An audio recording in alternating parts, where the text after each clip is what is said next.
నిన్ను విస్తరింప చేస్తానన్నాడు. రెండవది వృద్ధి, విస్తరింప చేసిన వాడు వృద్ధిలోని తీసుకొస్తాడు. ముందున్న దానికంటే నివాస స్థలముగా గొప్పగా చేసి మునుపటి కంటే అధికముగా మేలు చేయడానికి 4 విషయాలను దేవుడు మాట్లాడుతున్నాడు.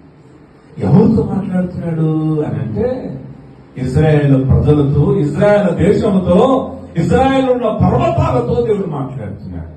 అందుకనే మనకు అర్థమవుతుంది, మీ మీద మనుషులను, అంటే ఎవరి మీద? పర్వతం మీద. ఇజ్రాయేల్ ఉన్న దేవుని పర్వతాలు కాపుదాలు, ఆ పర్వతాలు సంరక్షిస్తాయి. ఆ పర్వతాలు ఉన్న శత్రువు ఎవడు కూడా దాటి రాలేడు. చూడండి, నిన్న మనం వింటున్నాము, చైనా ద గ్రేట్ వాల్ అని ఉంటుంది. ఆ గ్రేట్ వాల్ లోకి శత్రువు ఎవడు ప్రవేశించలేడట.